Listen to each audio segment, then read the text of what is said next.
Ություն եմ խնդրում, քանի որ բարձրախոսը դեռևս այնտեղ է, պարոն Քալեջի, դուք էլ։ Դες ինձ առաջին հերթագրված մարդ ունեք։ Այսպես մեկ տարի հատվածում խնդրում եմ փոխած։ Minister, thank you very much for your Պարոն նախարար, շնորհակալ եմ ձեր ելույթի համար,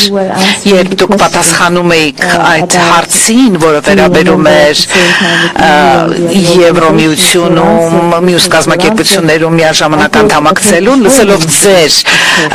հարցին, ինձ թվում էր, որ խոսում է Թուրքիայի արտգոց նախարարը, բայց ողջունում եմ ձեզ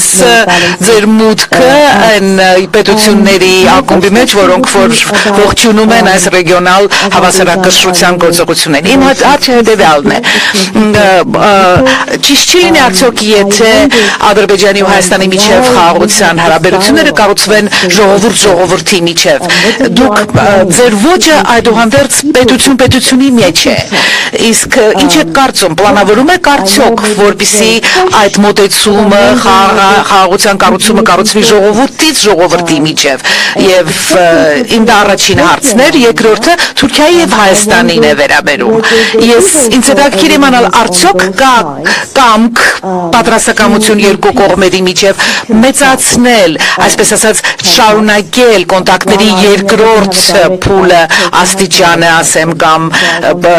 ֆազը, որ արդյոք դուք նույնպես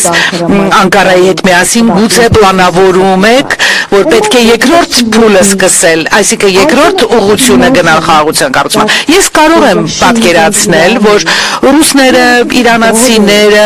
գուցե նրանց մի փոքր խանգարում կամ անհանգստացնում է ռեգիոնում Ամերիկայի ներկայությունը, թեև սա ամենայն հավանականության կարող է լինել շատ, ոնց որ ասեմ, մասնավոր նախաձեռնություն, որի մեջ դուք ընդգրկվեք։ Ես ինչքան ինքս եմ հասկանում, այս կորիդորը իրականացնել, այս միջանցքը իրականացնել համար կարող է մասնավոր ընկերության ներկայություն։ Ինչպես եք դուք դիտում արձագանքը Ռուսաստանի եւ Իրանի այդ նախաստորագրմանը Վաշինգտոնում այն պայմանագրի եւ այն փաստին, ինչպես եք վերաբերում, որ Վաշինգտոնը հայտնվելու է տարածաշրջանում։ Շնորհակալ եմ։ Ես ուզում եմ պատկերացնել, թե ինչ հարց կար, որ դուք չտվեցիք, բայց ես իհարկե սիրով կպատասխանեմ բոլորին։ Իսկապես, երբ խոսում ենք Հայաստանի եւ Ադրբեջանի մասին հաստատված խաղաղության մասին, մենք պետք է հասկանանք, որ հիմնական սկզբունքները համաձայնեցված են, օրինակ երբ դա վերաբերում է փոխկապակցությանը, մենք պետք է հասկանանք, որ խաղաղությունը հաստատված է, հռչակված է, պայմանագիրը խաղաղության նախաստորագրված է, բայց այս ամեն ինչով հանդերձ մնում են հարցեր, որոնք դեռ ենթակա են կարգավորման եւ օրինակ մեկը կնշեի հենց ձեր բացացած հարցը քաղաքացիների միջև հարաբերությունները, քաղաքացիների միջև կապերը, երկու հասարակությունների միջև կապերը եւ նաեւ պետք է ընդունենք եւ այս մասին բարձրաձայն ասել է պետք, որ այդ հաշտեցումը ժամանակ է պահանջելու, այդ հաշտեցման կարիքը կա, բայց այս պահին ամբողջական, այսպես ասած, հասարակությունների մտավոր հաշտեցման բացակայությունը, ամբողջական հաշտեցման բացակայությունը, նաև օբյեկտիվ է, նաև պայմանավորված է հոգեբանական խորը տրավմայով, որը որ հասարակություններ ունեն, վերքերով, որոնք դեռ շատ թարմ են եւ հաղթահարելու խնդիր կա եւ ժամանակ է պահանջվում եւ այս առումով քաղաքացիների միջև կապերը, այդ թվում եւ քաղաքացիական հասարակությունների միջև կապերը եւ շփումները շատ կարեւոր են։ Այդ պատճառով այդ կապերը մենք ուշադրություն ենք դարձնում դրան, մենք հասկանում ենք նաեւ Ադրբեջանի ընկալումն է այդպես օրեր առաջ տեղի ունեցան քաղաքացիությունների եւ շաբաթներ գուցե առաջ տեղի ունեցան քաղաքացիությունների ներկայացուցիչների միջև հանդիպումներ Հայաստանում, հենց հիմա այս լսարանում ես որքան որ տեղեկացված եմ, ունենք լրագրողներ կամ փորձագետներ Ադրբեջանից,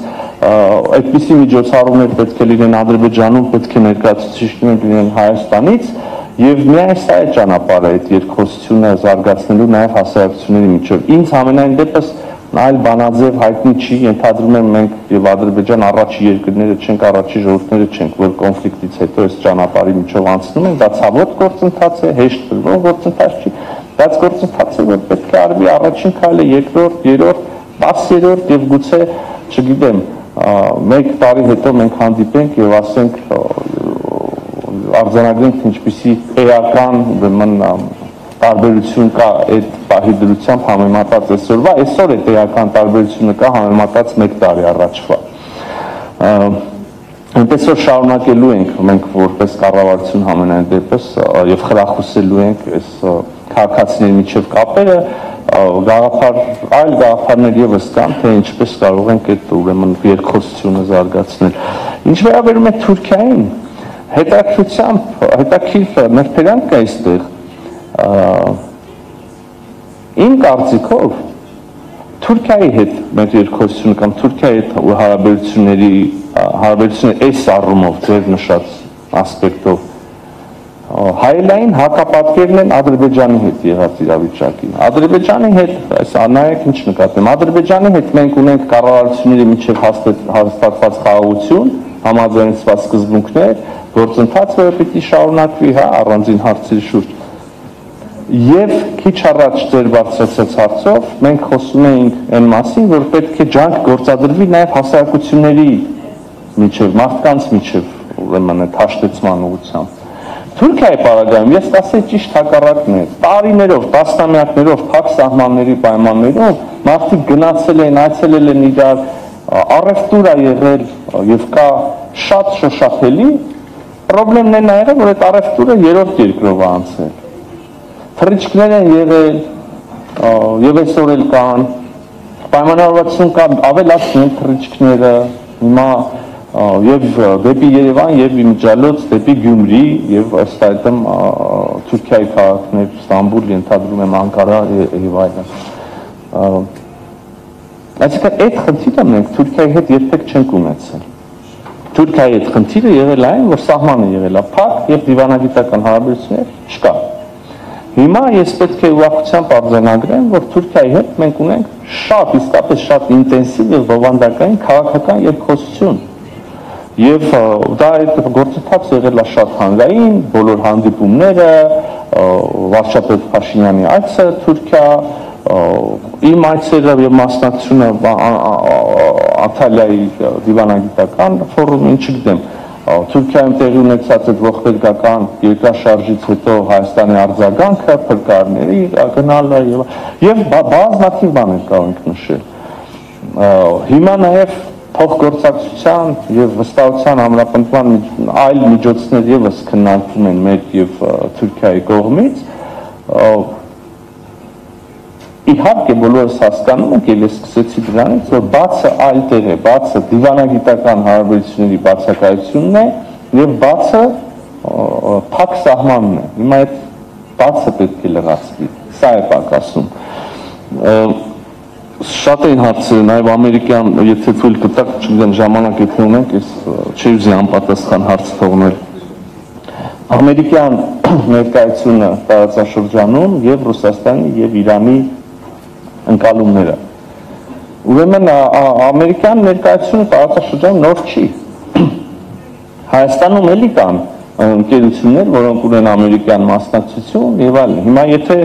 մի խոշոր կան նաև, չգիտեմ, արգենտինական ընկերություն կա, ֆրանսիական կա, չինական եւ այլն, նրանցից շատերը ունեն շատ էական, ուրեմն խոշոր մասնակցություն էական ենթակառուցվածքներում, ակնհայտ հրապարակային ինֆորմացիա երևի չարժի ժամանակվատներ թվարկելու վրա։ Հիմա այս նոր, նաև չեմ ուզում ժխտել, այն ինչի մասին, որ խոսում ենք եւ նոր պետք է բացվի կամ վերակառուցվի կամ կառուցվի, օրինակ երկաթուղին Հայաստանի եւ Ադրբեջանը կապող։ Իհարկե շատ մեծ քաղաքական ուշադրություն է հրավիրում եւ չեմ ուզում ասեմ դա մի ստանդարտ այնպիսի բան է, ինչպես օրինակ չեմ կարող ասել ջրային ռեսուրսների կառավարման ինչ-որ բանը կամ օդանավակայանում որևէ բանի, հա, կոնցեսիոն կառավարման, հա, իհարկե տարբերվում, հա, եւ շատ լավ է, որ այնպիսի երկիր, ինչպիսի Միացյալ Նահանգներն հետաքրքրություն ունի Սա նաև եւ տնտեսական բաղադրիչ ունի եւ առաջի հերթին, հա, կարող ենք ասել տնտեսական, ես քիչ առաջ խոսեցի Եվրոպական միության հեռավոր արևելքի փոխկապակցությունը այս ուրեմն մեր եւ Ադրբեջանի ենթակառուցվածքներով, բայց նաև քաղաքական նշանակություն եւ մեր բոլորի համար եւ Հայաստանի եւ Ադրբեջանի համար նաև խաղաղության գործիքներից մեկն է դառնում եւ խաղաղության երաշխիքներից մեկը եւ շատ լավ է որ Միացյալ Նահանգների պես երկիրը հետաքրքրված է տնտեսական հետաքրքրությունում եւ մենք հիմնելու ենք ըստ ամենայնի հիմա նյուանսները բանակցում ենք Միացյալ Նահանգների, բայց իմ պատկերացմամբ առնվազն պետք է կլինի հայ-ամերիկյան ինչ-որ ձեռնարկություն, որը կկառուցի այդ երկաթուղին եւ ուրեմն եւ կզբաղվի ամենօրյա մենեջմենթով, հա։ Սա չի նշանակում, նորից այդքան խոսում ենք, բայց տարբեր հարցերի մեջ ես այդ ենթատեքստը տեսնում եմ, սա չի նշանակում ամերիկյան վերահսկողություն ենթակառուցվածքի նկատմամբ։ Սա բոլոր այն հարցերը, որոնք վերաբերելու են ինքնիշխանության, իրավազորության, լուծված են։ Լինելու է Հայաստանի ուղիղ ինքնիշխանությունը այդ ենթակառուցվածքի նկատմամբ, գործելու է Հայաստանի ուղիղ իրավազորությունը, այստեղ երկրորդ կարծիք լինել չի կարող, որովհետև առնվազն դա ստորագրված է արդեն եւ հրապարակված է։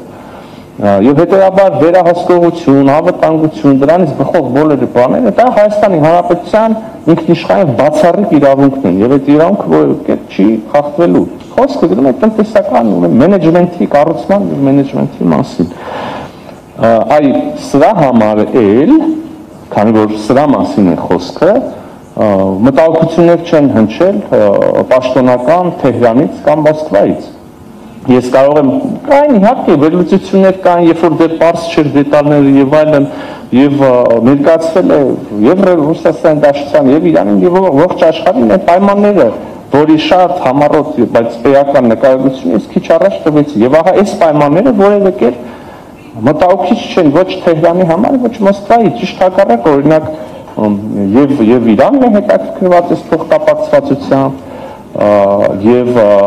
Ռուսաստանի Դաշնությունը ես կարող եմ վկայակոչել օրինակ Ռուսաստանի փոխվարչապետի հայտարարություն, դա է գալիս մտքիս առաջինը, որը ուղղակի նշեց օրեր անց Վաշինգտոնյան համաձայնությունից հետո, որ իրենք էլ հետաքրքրված են ուզում են որևէ կերպ մասնակցություն ունենալ ի վերջո այլ ենթակառուցվածքներ, այլ երկաթուղիներ Հայաստանում նաեւ մենեջմենթ իրականացում է ռուսական ընկերության կողմից, այնպես որ իսկապես նորից ու նորից վերադառնալով ձեր ձևակերպմանը ստեղծված է այնպիսի մի հավասարակշռության կետ, որը շահավետ է բոլորին։ Սա է ամենայն դեպս իմ ընկալումը եւ հենց դա էլ երաշխիքն է նրա, որ այս ամեն ինչը կկենսագործվի եւ կունենա երկար կյանք։ Հա, ներողություն, մի փոքրիկ տեխնիկական դետալ էլ նորից։ Ես հասկանում եմ, որ հիմա բոլորը ովքեր ասում են միջանց, նկատի ունեն տնտեսական միջանցքները, լոգիստիկ ուղիները, որոնցով հետաքրքրված են աշխարհի բոլոր երկրները, բոլորը հիմա փորձում են ինչ-որ նոր միջանցքներ գտնել։ Հարցը այն է, թե ով ինչ է հասկանում այդ միջանցք ասելով։ Մենք էլ Հայաստանում ունենք հյուսիսարավ ճանապարհային միջանցք, անունը տենց է։ Կան բազմաթիվ այլ այդպիսի միջանցքներ, որոնք միայն ողջունելի են բոլոր հնարավոր մասնակիցների կողմից։ Այս դեպքում, երբ որ ասում ենք միջանց, կա մի նրբերանգ, եւ ես կխնդրեի չօգտագործել այդ տերմինը, համենայն դեպս ենթակառուցվածքների այն կտորի մասով, որը կապելու է, որը անցնելու է Հայաստանի հարավով։ Ինչու՞, որովհետեւ մենք քիչ առաջ խոսում էինք այն մասին, որ տարբեր երկրներ բանակցությունների տարբեր փուլում այս կամ այն կերպ ցանկություն են ունեցել օրինակ անվտանգային կամ ռազմական ներկայություն ունենալ երկաթուղու երկայնքով կամ համենայն դեպս այդ գաղափար օդում եղել է, անդադ խոսվել է եւ այլն, կամ վերահսկողություն ունենալ այդ ենթակառուցվածքի նկատմամբ։ Ես արդեն ասացի, որ լինելու է դա Հայաստանի Հանրապետության բացառիկ իրավունքն է, բայց մենք հիշում ենք դեռ այդ բանակցությունների ընթացքը եւ եթե որևէ մեկը սենյակում ասում միջանցք, մեր մոտ մեխանիկորեն افնանում է այդ մտահոգությունը, որ ինչ որ մի թաքնված այլ մտադրություն կա այստեղ, որը կարող է վնասի Հայաստանի Հանրապետության ինքնիշխանության։ Հետևաբար կա այդ ենթակառուցվածքի պաշտոնական համաձայնեցված անուն, որի տակ կա վարչապետ Փաշինյանի ստորագրությունը, նախագահ Ալիևի ստորագրությունը, նախագահ Թրամփի ստորագրությունը, եւ ես ձեզ կարող եմ վկայակոչել, եւ չեմ հիշի ամբողջական ցանկը, բայց կարող ենք ինտերնետում գտնել բազմաթիվ երկրների ղեկավարներ եւ միջազգային կազմակերպություններ հեղինակավոր, որոնք ողջունել են հենց այդ անվամբ ենթակառուցվածքի ստեղծումը, այդ պայմաններով ապաշրջափակումը։ Եվ այդ անունն է TRIP, Trump Route for International Peace and Prosperity, TRIP ուղի։ Սա է, ինչ որ լինելու է Հայաստանի հարավում։ Մնացած ով ինչ սիրած անուն ունի իր մտքում կամ ով ինչ բան է գրում, երևի կիրառելի չի մեր հանդեպ։ Շնորհակալություն, թեև իրանցի մեր գործընկերոջ հերթը դեռ չի հասել, բայց կարծում եմ իրեն հետաքրքրող հարցերին էլ արդեն անդրադարձակ մասամբ։ Ես ուզում եմ ներողություն խնդրել, կապված բարձրախոսի հետ տեխնիկական հարցի հետ կապված իմ իրավազորությունն ու իշխանությունը որպես քննարկման վարող լավ չեմ կարողանում իրականացնել, այդ պատճառով կխնդրեմ, որ ում մոտ որ կա բարձրախոս եւ հերթագրվել է, նա հաջորդ հարցը տա, բայց մինչ այդ պարզապես չարաշահելով իմ դիրքը մի փոքրիկ կոմենտ կուզեի անել կապված նրա հետ, որ Հայաստանի արտաքին քաղաքական առաջնահերթությունները թվարկելիս մեր հյուրի մոտ համեմատություն առաջացավ նաև հարևան երկրի, այսպես ասած, արտաքին քաղաքական առաջնահերթությունների։ Ես կարծում եմ, որ երբ խոսքը գնում է կայունության, խաղաղության եւ բոլորի հետ լավ հարաբերություններ ունենալու